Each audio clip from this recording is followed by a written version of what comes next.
I'm Bob Carroll. I'm the Executive Vice President at Permanent Solutions Labor Consultants and your host for today's episode of Employee Relations Words of Wisdom.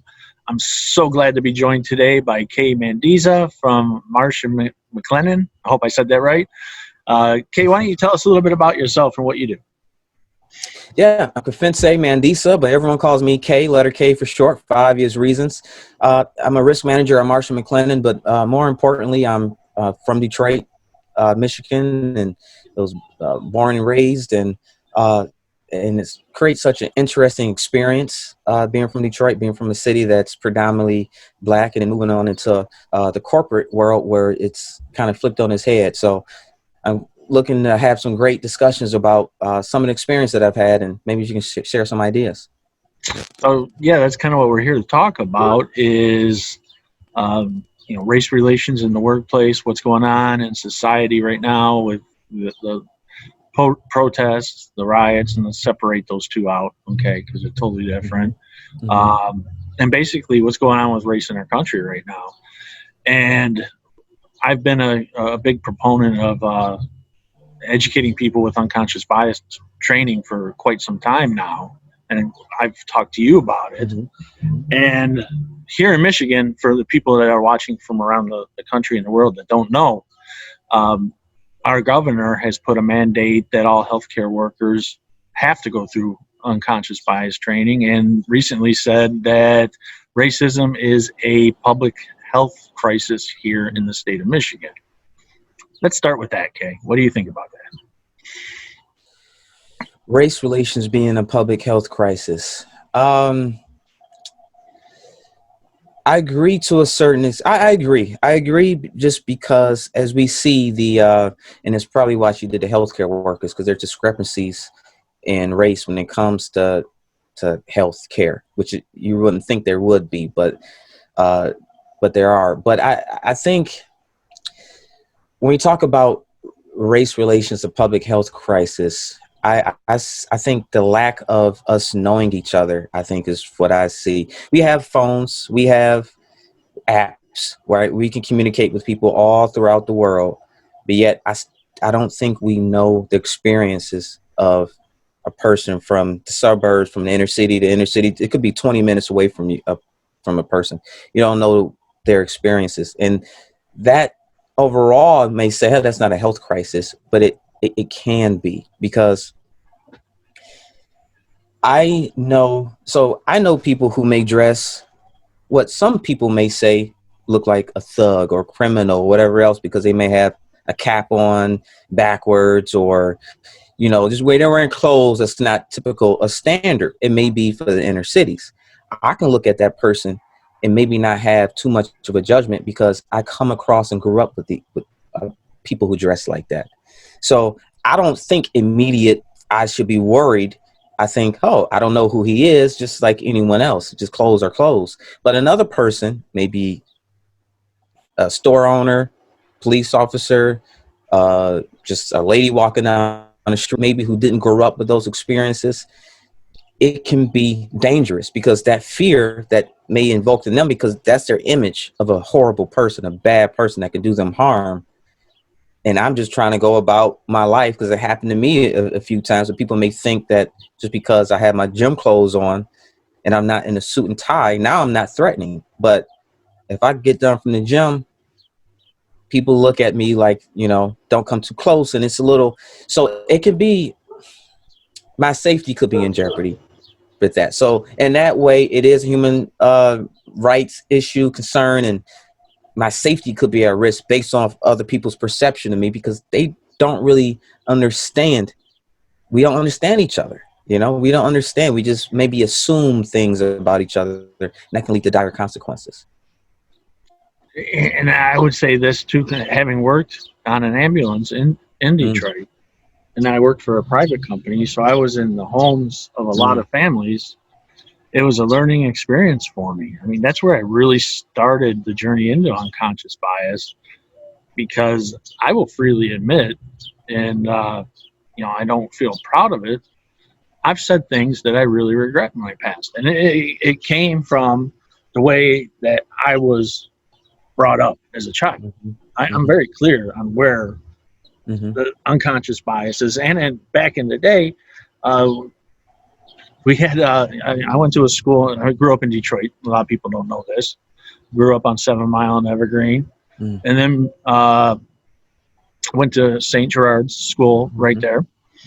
By the time I was 3, or in the 3rd grade, I was mugged for the first time. And this all happened in 1 year. 2 of our neighbors were raped, and someone tried to firebomb our house. That was in 1 year. And my father was a Detroit police officer. So, and all 3 of those incidents involved black people. Okay, so that left an impression on me. And it took me a long time to figure out where it even came from. And when the guy tried to firebomb our house, my dad was a police officer. It was the only time that he ever drew a weapon and shot it. He never had to fire a weapon in his entire career in the Detroit Police Department. But I was hanging onto his leg when he did it. And I swear this is true. For years, I was afraid of the sound of popping balloons, and we couldn't figure out why. I bet. Finally traced it back to that. Yeah. Yeah. So there was these things that were put into my head back in the day. Then I grew up in a high school, Bishop Borges High School, okay, which was a pretty even mix, maybe a little bit more leaning more black than white. But in high school, we all got along. It was a happy family. It was something that you just don't see these days, really. I mean, it was a pretty amazing experience going to that school. So I think I have a slightly different opinion because I just was part of a system. Does that make sense? That makes perfect sense. Right. So it gave me a little bit of an advantage when I started looking into this journey. Am I doing something wrong? Did everything my parents and my grandparents and the people in my neighborhood, did they do something wrong? And I think it's kind of a timepiece. I think it's we're going through steps in time, and we're in a brand new time now. Exactly. And what people don't realize when it comes to time, when it comes to racism, how far we've come in this country, we've come very far. But what people don't understand sometimes is that I am the first in my family, immediate family, to be born with all their rights. Okay, my mom was born in 66?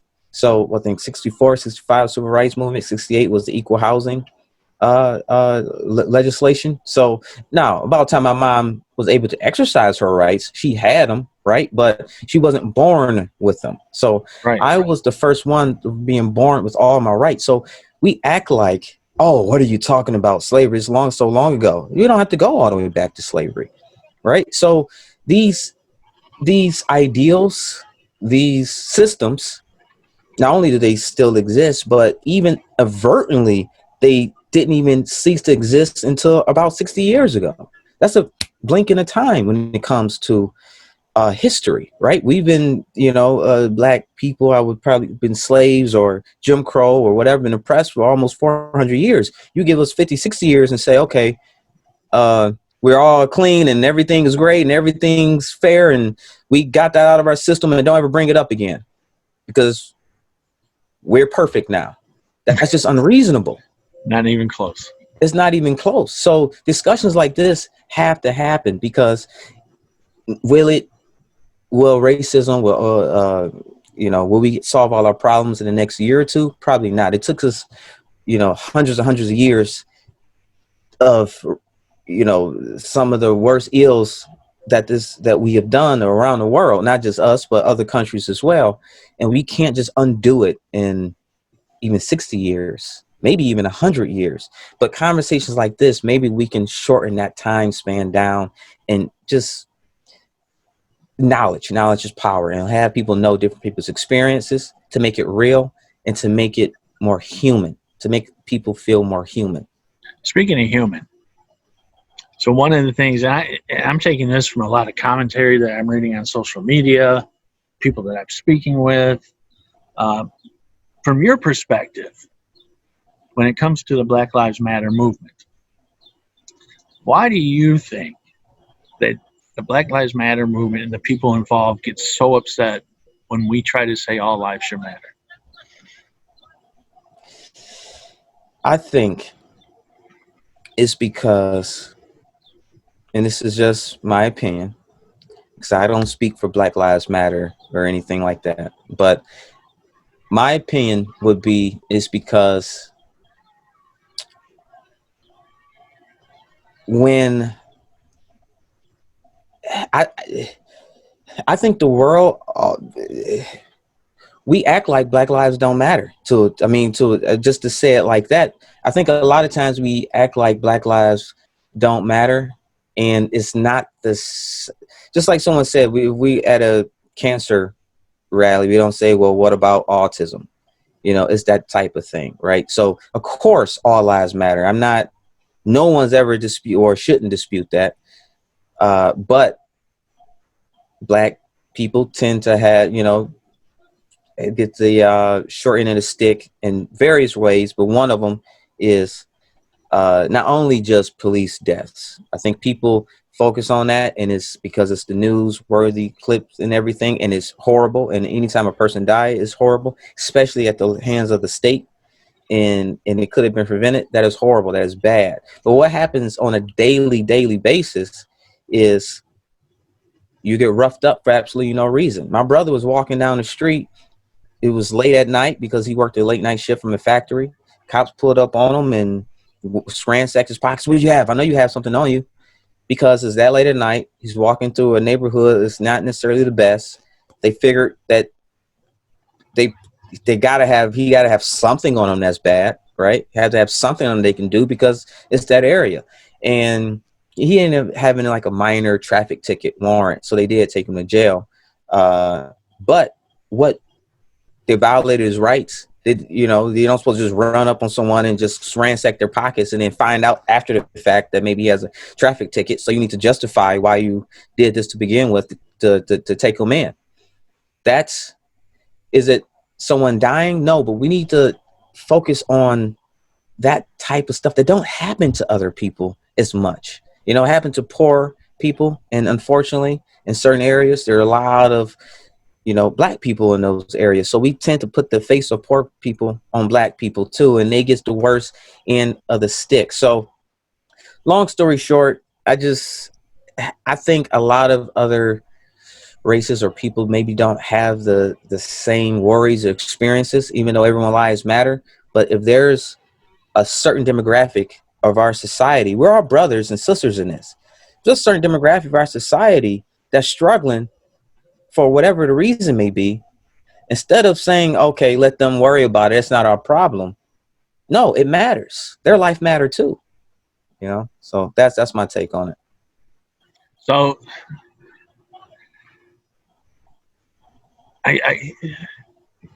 we were talking the other day, okay, and you were telling me a story about how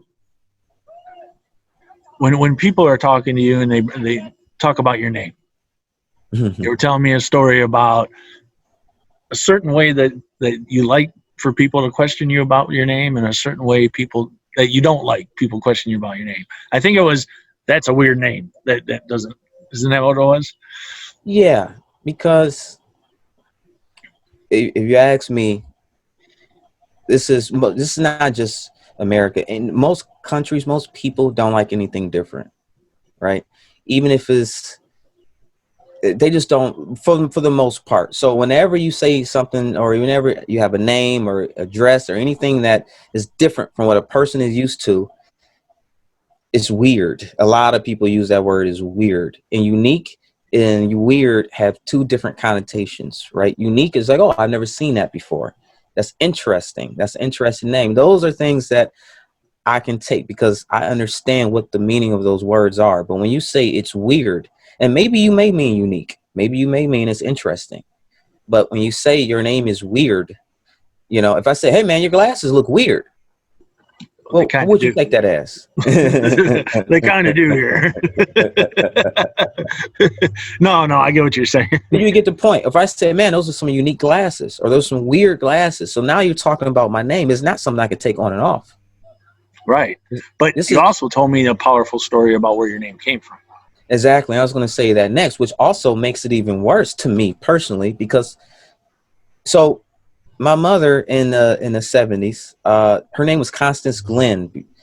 We're all Glenn. So when we go to the family reunion, we go to the Glenn family reunion, not the Mandisas.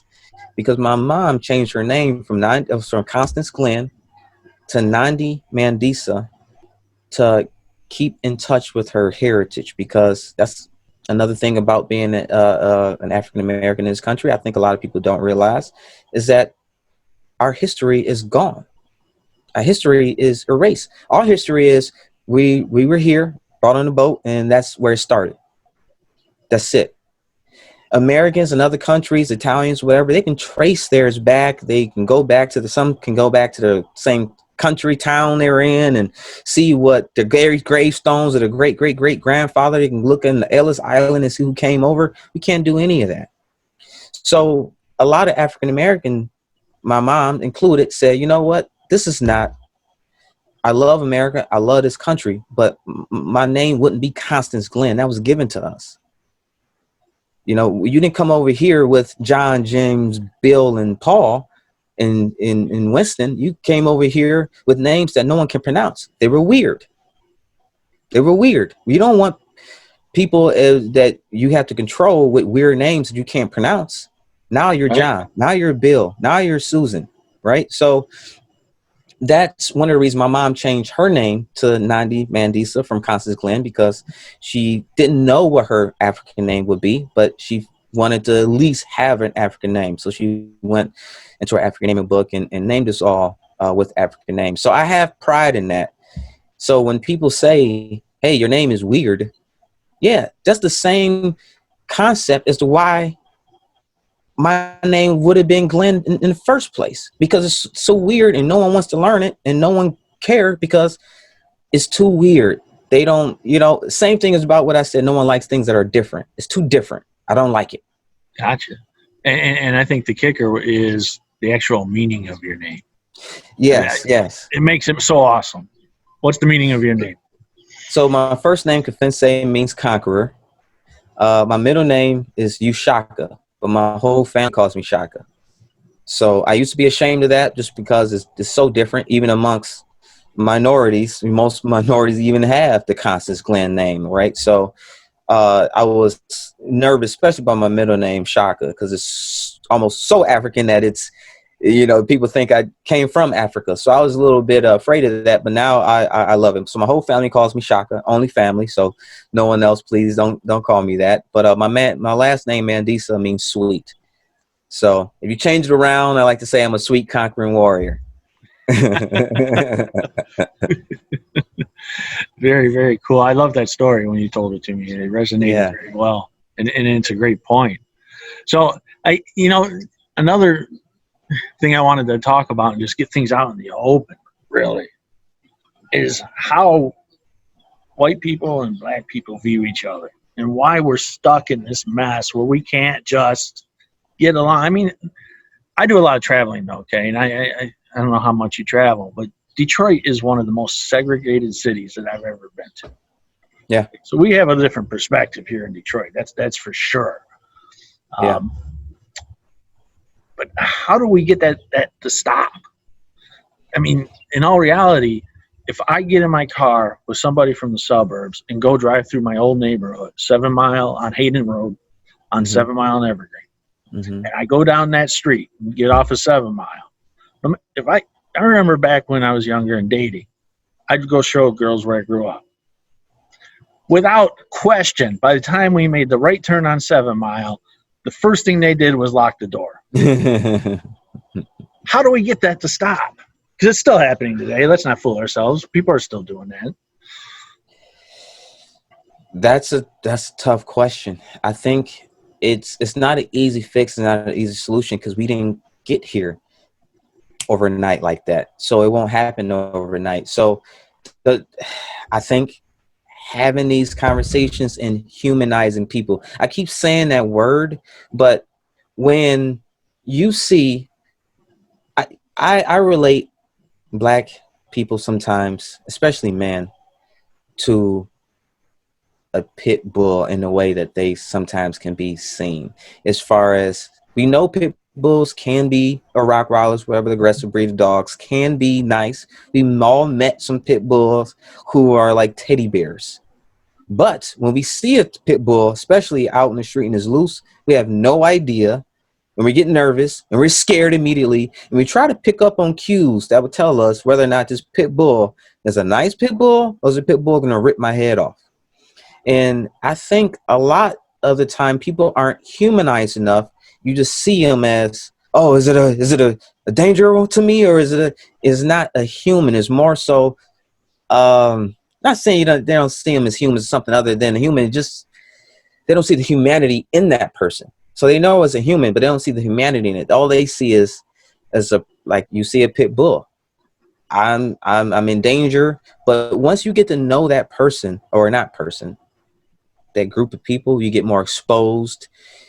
Like I said, you see a person with dressed a certain way. Like if I see a guy with, for instance, camouflage on and a hat, and a camping hat or something, I may be a little, or maybe even the Confederate flag or something, I may be a little nervous. He might be the nicest guy in the world, but I may be nervous. But when you start meeting a lot of people that you get exposed to that, I got a friend from the UP, and they all dress in camouflage. They go hunting and everything like that, and they don't have Confederate flags. But because of that, I don't judge. Before, I used to have a certain image. I bet they think this. I bet they're like that. And based off what I see, because that's all I knew. That's what my experiences were.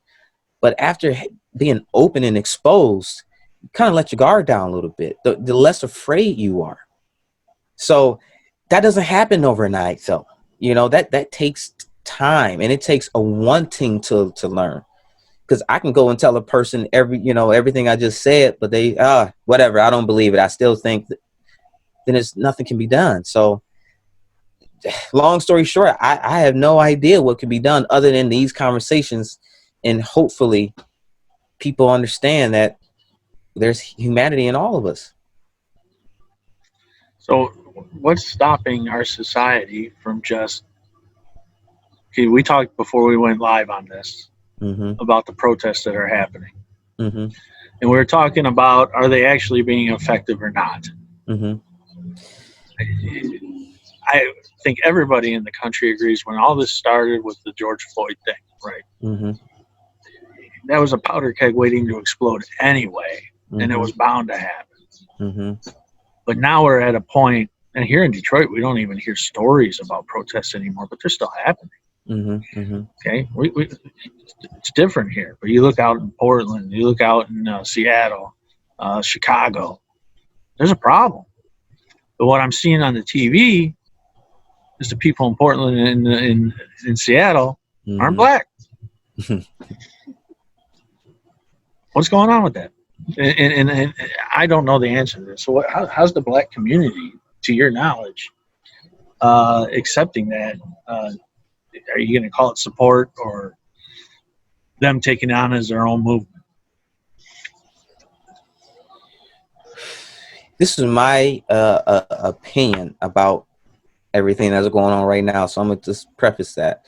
Okay. So to me, when I see, and I don't know about what's going on in Portland as far as why they're doing it and what their motives are. Because like you said, a lot of them aren't minorities, which is good. We need people, because we're only, if you talk about black people, so it's only Black Lives Matter, which is only a small section of black people. Black people are only 15% less than that of the population. So, and not all are in Black Lives Matter. So we need more support outside of we always needed that, so what do I feel about it now? I feel that people tend to get shamed into doing things. You remember a couple of months ago, before this happened with George Floyd, Black Lives Matter, there was very little corporate support. There was very little. The NFL didn't support it. Now they do. So so multiple companies have now support Black Lives Matter, which is, on the paper, on the surface, it sounds like a good thing, right? We have more people support that we want that people want equality. Now, whether you agree with Black Lives Matter or not, it's good that corporate, support equality. But whenever that happens, is more so, I see it more so as a way to get business, way to It's not for the cause. They're not doing it for the right reasons. I think they're doing it because it's now advantageous to do it, because now you may be seen as against the tide. I also think it could be quiet what's going on. Oh, all these corporate people, they support it. So now we don't need to, be as active anymore. And that's what I'm worried about, especially in DC. They made a Black Lives Matter street, and the whole street Black Lives Matter. Like, okay, I guess, but what does that do? How does that change anyone's life? How does a company say we support Black Lives Matter? What are they doing? There's no teeth behind it. You can just say anything, and yeah, we're running the good guys, but what are you doing? The system still goes on as planned. You don't want to change anything. You're just going to act like, yeah, I'm for your cause. I wasn't a few months ago, but I am now because it's advantageous for me, and don't ask me to do anything.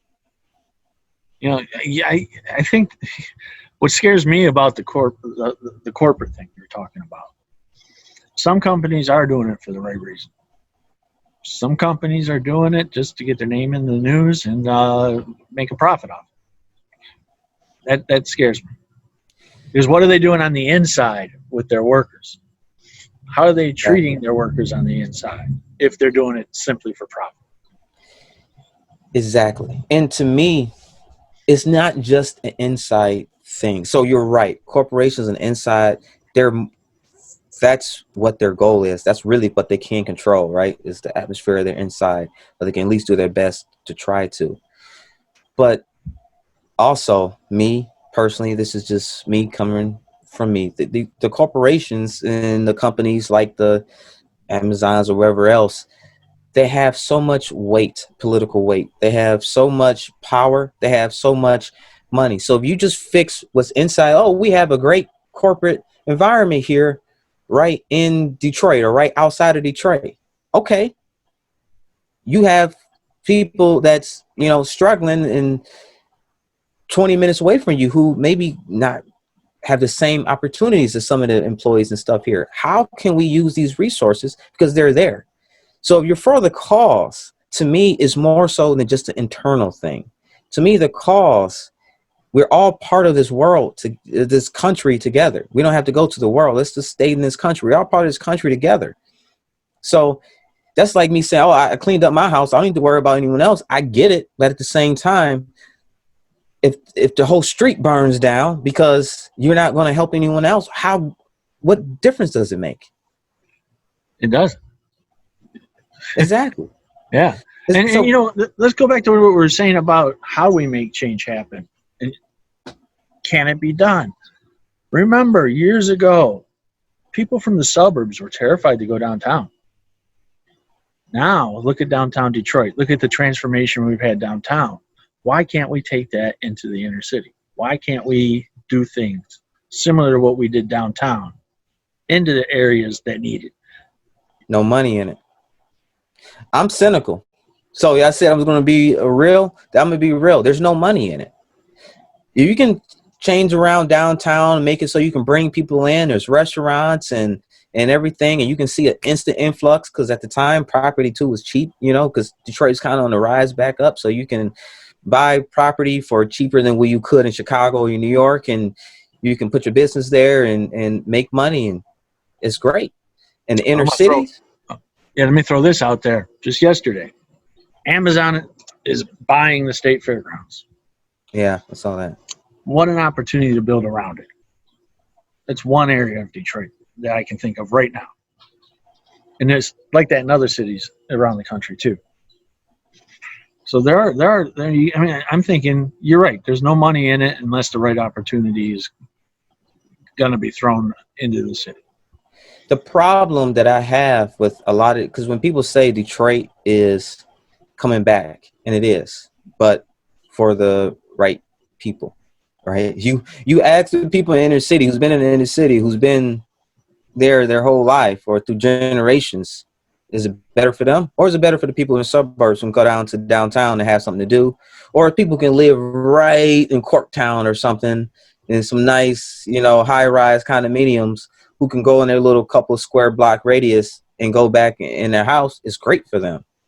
It makes no difference to the person 3 blocks away or whatever, you know, a mile or two away who have problems. So we're like, oh yeah, Detroit's really coming back. For who? For who? And this is America to me. And this is not just America's other country, but if you wanted to get a good description about Rome, the Roman life, would you just ask the kings and the queens? No. You would ask the noblemen, you ask the people who live everyday life, and you ask the slaves. There are a lot of slaves in Rome. You don't just ask a certain people and they say, what do you mean? Everything here is great. Yeah. Ask the people who have been there. And when you say Detroit is turned around, most people not from Detroit when they say that. I hear people from the suburbs say that all the time. I know people from Detroit. I live in Detroit as well. My family's from Detroit. I know people from the inner city of Detroit. You ask them, is Detroit turning around, and see the response they give you. So that's what I think. So when you say, how do we turn it around? I think we live in almost 2 Americas, really, to be honest. And we don't know each other. And that's what I was saying earlier. We have these phones, we text each other, and we have apps. I can talk to anyone around the world, but people in the suburbs don't have any idea what's going on 20 minutes away from them. Don't have any idea with the experience. They think Detroit or whatever city is great because they don't go there other than to catch a baseball game and get the hell out of Dodge. Well, I was very clear. I said downtown. And I also said earlier, when I was dating, I would take girls by the old house on 7 Mile, and they would lock their doors. And I'll tell you, not too long ago, I went down that street by myself. My old house is now boarded up with grass up to the windows. Yeah. And, you know, it was actually a shame because, you know, I have a lot of memories in that house. And some were good, some were bad. That's the home. I get what you're saying because I wouldn't move on that block. And that's in me because people's experiences shape them. My experiences shape me. So when people say a city or something is real going well, I think about the people who I know. Right. So people think about the people that, oh yeah, Detroit's going great because I know a friend who lived downtown in a condominium and I go down to Corktown and it's fantastic. So it's great. Okay. Those are a certain set of people is great for. I relate to some of the other people as well. I can see both sides of the coin. And I think a lot of people don't see both sides of the coin, and we don't, you know, and so, and another thing too, about racism, people, we have this,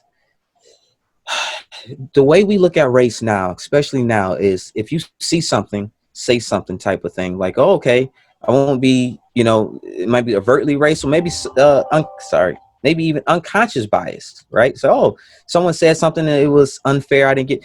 We see unconscious bias every day. The fact that I can say, oh, I made it out of Detroit, or someone made it out. Why do you have to make it out of any city in this country? We're the greatest country in the world, and we accept that you have to make it out of cities. So black people have to make it out to get to where they're at, right? Or minorities have to make it out to a middle class lifestyle, which is even you know, is middle class. It's not like it's the end all be all where you're rich, but in order to make it out, people don't say I'm going to make it out of Livonia. I'm going to make it out of Troy, right? They say I came from Livonia, came from Troy. Black people, we have to make it out. So we drive by these crumbling schools and we think to ourselves, I'm sure the smart ones will make it out, right? I'm sure the Obamas or the Oprahs or whoever else will make it out. Why do you have to be a damn near superstar to make it out? Why can't you be an average Joe, right? Who get C's and B's and still have a decent life? But we have to be extraordinary and make it out when you don't have to. And then, so that's another bias I think that the country have, that we just accept it. Okay, we don't accept the N-word or something like that, but we accept that they go to poor schools. That's perfectly fine. I just want to see my kid there. What I just said about I won't live on my old street, as a black man, does that offend you? No, because originally I'm from Detroit, moved out when I was 10th grade. So my mom even sent me to Detroit School of Arts for drawing. I can't draw worth a lick. My aunt was the art teacher, but she didn't want me to go to the local Detroit public schools because she went to them and she knew how bad they were. And they only got worse since she was there. So she did whatever she could that I would not go to the Detroit public schools. And now that we moved out of Inkster, my mom says, I don't know how in the hell that we lived there when we did. Granted, it was a little bit better. It was a little more poorer middle class, but you still had families who were there who were trying to just make it. And but even after she moved out, she realized, man, I just accepted it. Just saw my mom grew up in Detroit. That's all she knew. When she moved out, she said, I will never live there again. So it does not offend me. I understand that. And I think there's issues that need to be fixed inside the inner city, like the schools and things like that, like we just accept, which also contribute to that crumbling background and infrastructure where people just leave the city in droves. My mom is one of the many people, the city of Detroit, the numbers went down because people like us said there's no opportunity there.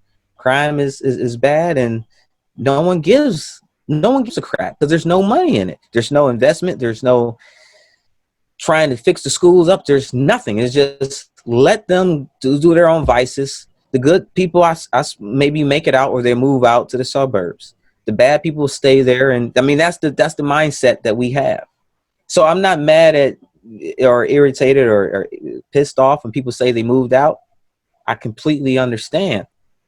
We just need the ways to make it so people don't want to move out. Make it ways that people want to stay there. Yeah. So the school, with the schools, if like I was saying, if I'm just sharing perspective that I've heard from a lot of white people, including myself at one point. Mm-hmm. And I still kind of think the schools do not have the same, from what I witnessed, ability to teach the students, to keep the students in the schools even. What's going on with that? Why is it so hard to keep kids in school in the cities? It's a couple of reasons. To me, again, this is all my opinion. I have to say this first because my opinion is, one, the school system doesn't care, and it's obvious when you go to the schools. It's obvious when you look at the schools. Most of my schools, I think my elementary, middle school, and I switched high schools when I moved out of Detroit. So my elementary and middle schools are shut down, are closed. And it's not like they were really doing great before they shut down and closed, right? It's one of the reasons why they did. So my middle school, elementary school no longer exists. And when you go to those schools, when I went, it's obvious they don't care. It's obvious they don't expect you to be a doctor or a lawyer, right? If I'm going to school and the goal is for me to be what I want to be, and that's why I'm here, to learn as much as I can so I can have some kind of path in life.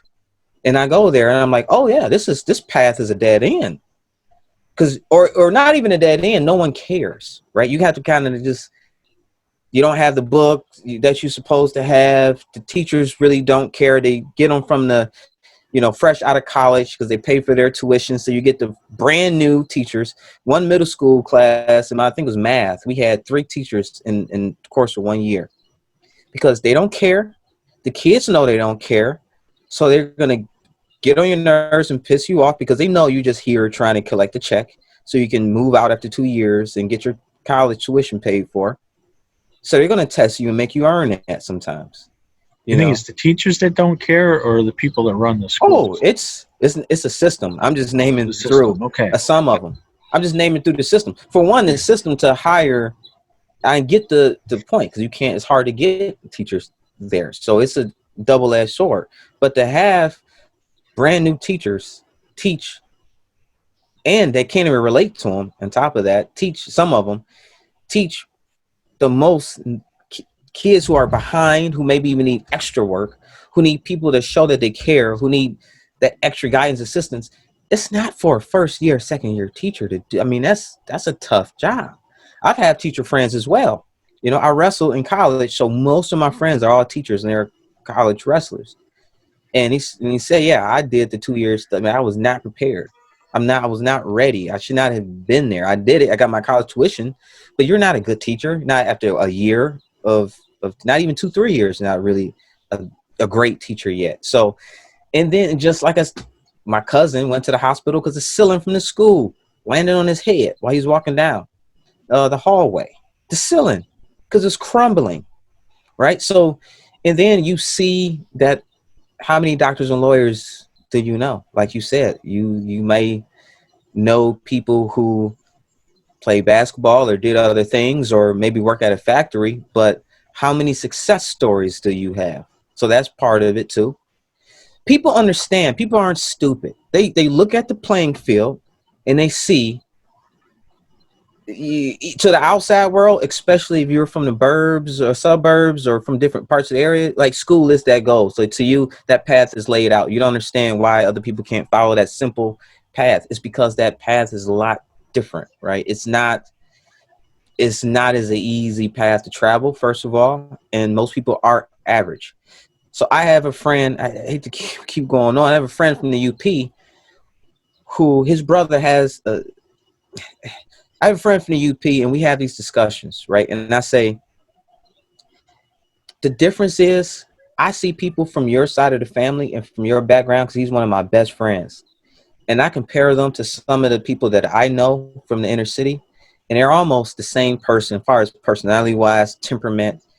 I like, if that person grew up in the inner city, wouldn't have made it because they don't have the temperament to make it.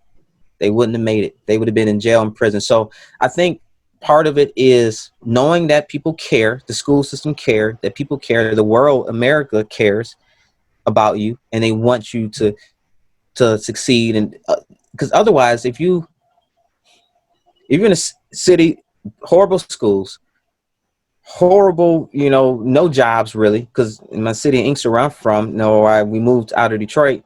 There's not any real careers in that city. Nothing for you. You're probably going to go on a path that was socially engineered for you. If you have an area where have better schools, jobs local in the area and other stuff, you're probably going to go on that path that's socially engineered for you. Most people are average. Okay. People like to think, like my friends say, oh, if I was in the inner city, I would. No, you wouldn't. You're not special. You're not any smarter than anyone else. You're not Einstein. I know you. I wrestle with you. You're my friend, but you're not that smartest person in the world. You're an average guy, and most people are. Average person, most people are. So don't think, oh, if I was there, I would be in a different situation because I'm smart. No, you're not. You're an average person. So how do we social engineer that to where, because I think it is done in the suburbs, and I think it's done with more precision. I think it's done purposely. How do we do that in the inner city? But people have to care and there have to be money in it. So hopefully we're on that path, but I don't see it. Yeah, I personally hope that this whole 2020 thing, I said this at the beginning of 2020, COVID hit. Go back into my podcast. I said, God's telling us right now, we need to hit a reset button on society. Okay? I said that the first week of COVID after I got healthy. I said, reset button, do it now. It's a great opportunity. What I'm afraid of is people are taking it too far and it's going to fizzle out. It's going to be a flash in the pan moment. Just like, remember when they went to have a funeral for the N-word years ago? Remember that? I do remember that. What a mess that became. Because what happened? So I want to break it down. Where do white kids get their impressions from? What kind of music does today's youth listen to? What kind of films do they watch? And what kind of language? The N-words, treatment of women, things that are impressionable on anybody if you listen to it long enough. That's one thing that I can tell you from the white community we don't understand. Why, if you want to improve yourself as a part of society, are you continuing to bring those negative stereotypes into the mainstream, into the media? Why is that happening? And I can't put my finger on it other than it's, like you said, it sells records, it sells movies. Yeah, my opinion, just like you said, it sells records, it sells movies and all of that stuff. But also, it's a weird. Now I don't use that word just so weird is out there, but it's a weird dynamic. I think every race or demographic or marginalized or person embrace or group embrace that type of negative stereotype, right? So I can't really Hispanic people sometimes they use their own negative language to describe each other, right? So something that like Carlos Mancino, whatever. I don't even remember the comedian Oh yeah, a yeah. couple years ago. He will always reference himself as, I don't know, I shouldn't say it, but the coffee, uh, the We get what you're saying. yeah, exactly. I don't want to get there. So he'll reference himself that way. White people may say I'm a red. I hear one of my best friends from the UP. One of his favorite songs in college was "I'm a redneck woman. I ain't no high class broad." Right? Let me call her that, and let's see what happened. Right?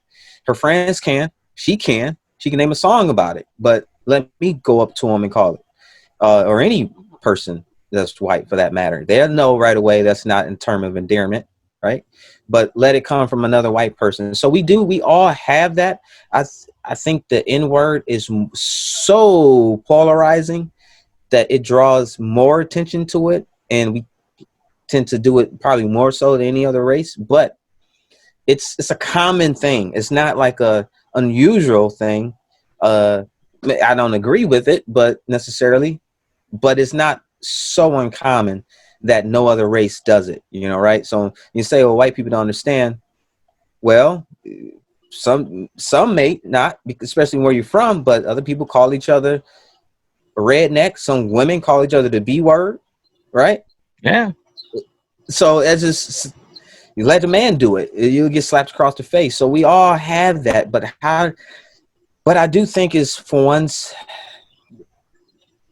selling records, I do think it probably needs to, I wouldn't say stop, but I do think more thought has to be put behind it. Uh, because like you said, if you do have, it is very, rap is the number one popular music nowadays, right? Everyone listens to it now. And it used to be, not that way. So we do have to be more thoughtful in what we're saying and what we're approaching. But we're like every other race, though. Some people don't care. Some people want to make the money. Some people don't look out for the masses. They don't look out for themselves. And so it is what it is. Right, right. So, what about you? When as a black man looking on the white race, what questions do you? I'm trying to not to generalize it, but you or your experiences in the black community, what kind of questions or wonderments do they have about what white people think and what white people do, or what we could do better? You know, as far as what we can do, what you can do better is, well, first let's go over what you said earlier about the black and white community. I say this, my mom said this before too, and it rang true to me. And I said this a couple of times. We don't know each other. And when I say that, I actually somewhat mean it more. I don't think black people and minorities have to know the majority because we have to fit in your world. I don't work at Marsh if I don't fit in your world. You know, I can't, you know, I have to learn how to, if I'm the inner city person and I have my hat on, backwards and dressed a little different, I had to change all of that. I maybe change the way I talk. Not that I did, but you have to fit inside white America in order to be of anything corporate, especially, and a lot of just jobs, period. So I think minorities more, I ain't gonna say they do fully, but more understand white people because we have to. We're forced to. It's not the other way around. White people do not have to know black people. They're not forced to know black people. Not saying you should be forced to do anything. I'm just saying they're not like we are. So I think To be frank and be honest, I don't think white people know us as much as we know them. It's I agree because, with you. yeah, I'll agree with you on that, like 1,000,000%. yeah, exactly. So that's what we think a lot I of the time. apologize for the background. The neighbors popped Oh, up. that's okay. So that's what I think. That's what I think, and that's what I talk to, like I said, my mom and other people. When you hear discussions and we talk, we're like, yeah, they really don't get us. They really don't know us. They really don't understand us. They really understand the struggle. So that's one thing that I think. And then when I talk to other people, I think they maybe feel that, the same way. Again, I don't speak for all Black people, but as far as what I think can be done and what white people can do, it's what I treat everyone with humanity and go outside of your comfort zone to do so. So whatever your child, this, even if you don't have children, whatever, if you had a child, whatever your child has, not as far as material stuff, but figure out what means to you that every person should have. Should it be school, education, knowledge? Should it be food, water, whatever it may be, but work locally. So if you're in outside of Detroit, maybe you pick, Inkster or Detroit or another city that you say these people in this area is not getting the same luxury, not even luxuries, necessities that they need that maybe I don't have. So, and if you have the time, you have the resources, and you have to be a passion. My passion, I work with the city of Inkster. That's where I'm from. So I donate my time to the city, donate my time to the schools in the area, charter schools, because there are no cities, there are no schools in Inkster. There's only charter schools. I mean, the city is doing pretty bad. So instead of sitting around and asking other people outside my race to help and do something, what can you do? I try to do it myself and make it be a passion. Because that's the thing when you said about it fizzling out. Yeah, it can fizzle out if it's not a passion. It's like working out. You don't have a passion for working out, you're just gonna last a month and you're gonna wonder what happened. So just pick one thing, whatever your issue is, that that no matter what, it's a passion of yours, and try to make sure everyone have that, or at least in that little area that everyone has it. You don't have to do the world, but in your little local area, you say, I'm gonna make sure or try my best or die trying that every person in this city is going to have a great education. Now we can get everyone together. Like if all the suburbs around Detroit came together and said, the hell with this, we're not accepting this anymore, it would go like that. But when people don't care, and people are trained not to care, it's not in my household, so I don't care. So that's what I think. I just Elaborate on that a little more. If all the suburbs get together and do what? If all the suburbs says, instead of, hey, I'm in Livonia, I'm in whatever the school district, I send my kid to the school, so I'm great. My kid has a great education, so why should I worry about anything else, right? Now, it's easy to look at Detroit and say those schools are horrible and something needs to be done about it, and it's not my problem because I live in the suburbs. I mean, we all collectively come together. Instead of saying this is that city over there and this city over here is fine, so I don't need to worry about that city over there. We all come together. That city over there has a problem with his residents don't have the education, which keeps feeding the crime, which everything else. How do we as a community come together? How do we as the surrounding areas come together? How do we as a state, how do we even as a country come together? Right now, we just ignore the problem. Right now, we just, act like there's a ticking noise in your car, and we're so used to it so that we act like it's not there. And a new person get in the car, what's that ticking noise? Oh, don't worry about it. It's been there for years. And you never thought to check it out? So let's work on it. It's like Ricardo, our president, says, you hear that ticking noise, how do you fix it? If you turn the radio up, you're not fixing it. You're just not Exactly. without naming the clients. We had a couple clients that hire right out of the prison system. They hire a large majority of Black people. They also hired supervisors out of the prison system. Mm-hmm. And we're told to treat them like they're still in prison. How is that uplifting workers that are on. I mean, these guys really had limited choices of where they could work, but to tell the supervisors to treat them as bodies, kind of, no, it led to a union campaign. It was that bad. I'm sure. Yeah. Sure. And it's not an isolated incident. We had a former consultant of ours that left his job because he got yelled at for hiring a black person in management in a huge company that had 0 black people in management, and was told who gave the authorization to hire a black person in management from the president of the company. This stuff's happening throughout America. The second one I told you is somewhere in the middle of Nebraska that you never would guess it would be a problem. Was a problem. What can we do about things in the workplace with race? Because I see a huge problem with it. That's very tough because the workplace is no different than our society, right? Our society is made up of people, individuals that they took and put into a work building. And just because they're now inside the building doesn't mean that they left their biases or, their experiences at the door when they came in. So it's that's the one thing about companies trying to clean up their workplace inside. It's very tough because you have to almost change the person, not change the person. You almost have to challenge a person, challenge their views, and it takes time.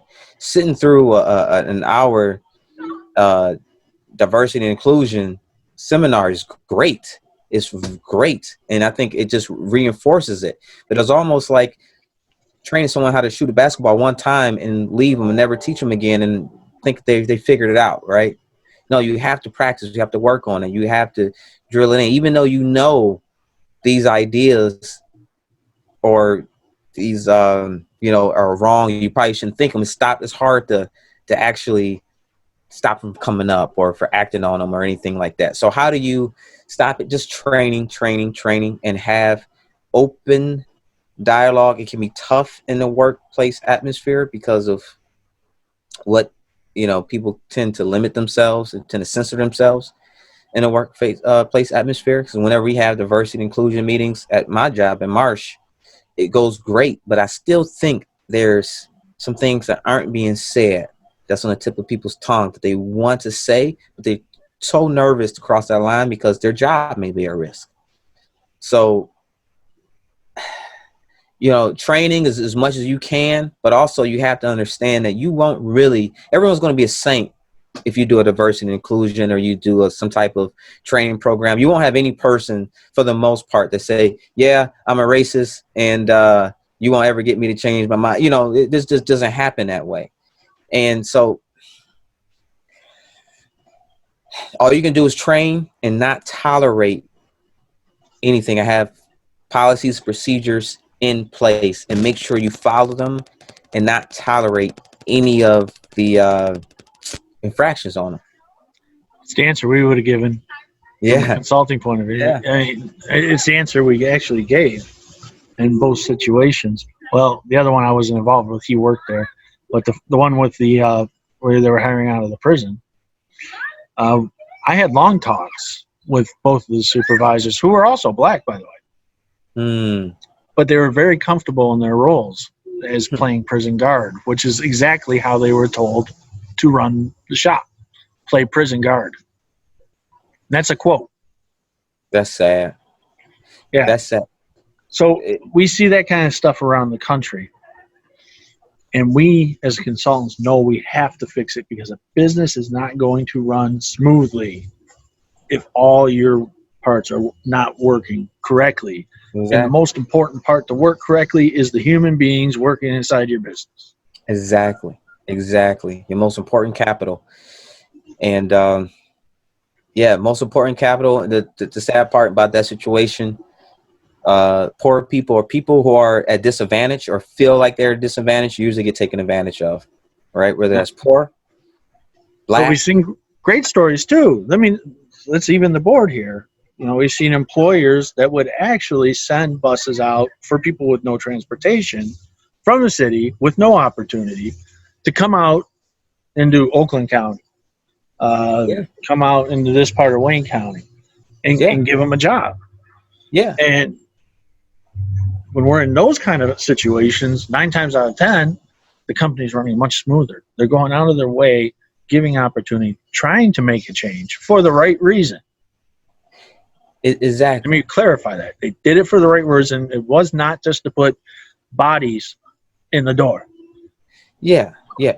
And their programs, it's like anything else, right? There's certain people or certain demographics that are they're just more vulnerable in certain situations. The elderly, right? Not that every company who works with the elderly are taking advantage of them, but if anyone's going to get taken advantage of, it's higher percentage of the elderly. So it's the same thing with poor and people. So you have great programs that are working, but unfortunately, if you want to take advantage of people, you don't go after the middle class. Why would you do that? There's too many of them. They have too much power, and they have a little bit of money, and people actually respect what they say, right? Who's going to respect a criminal, in their head? I'm not saying these are the words, but who's going to respect an ex-con? You're going to believe them or ex-con? You can do these things to these people. That's what they're used to. What they're going to complain to? They're ex-cons. We can just get rid of them. So they're not. So unfortunately, that's the way it is. And unfortunately, it's the same with minorities, especially. So real quick, because I know we probably have to go, but when it comes to policing, that's one of the things that I think sometimes too, when people say, my grandfather was a police officer. I love my grandfather, but they say 90% cops. People get different statistics. Good cops are 90% good cops, a few bad apples, or 95%. Like, that might be true, but if a cop gets someone out of a tree, cat out of a tree, help an old lady cross the street, and then go raffle through my brother's pockets, is he a good cop? I don't depend on who you ask. Ask the lady, he walked across the street. He's the best cop in the world. Ask the little kid he got the cat out of the tree. It's the best cop in the world. Ask my brother who rifled through his rifled through his pockets. He's gonna have a different response for you. You don't just ask the kings and the queens and the noblemen. You ask everyone. And that's the thing. People don't care about what we have to say. They don't care. Oh, they're all not great cops, because you deal with good cops, because you deal with the same person who treats you a level of respect. It's the same thing with those criminals. When you said the ex-cons, oh, treat them like they're still in jail. Will they do that to their management people? Will they do it to the other people? No, they do it to people they think they can do it to. But if I ask management, how's everything at this company? Oh, it's great. So this is what we need to realize. There's more perspectives in this country than just your own. And I think that's what we just need to realize. You don't need to agree with it. You just need to understand there's different perspectives in this country or in this world than just what you know. Yeah. And I would love to see I'm going to close it with this. I would love to see some events that are designed to bring people together. Not just blacks and whites, but Latinos, Asian, anybody that's American. Let's have some events that bring people actually together for the purpose of getting to know each other. Exactly. Not that tough. Shouldn't be. We did a Million Man March. Yeah. Why don't we do a Million American March? That's a good idea. Unfortunately, we're so polarized, though. Maybe. Well, not now. Yeah, now's not going to work.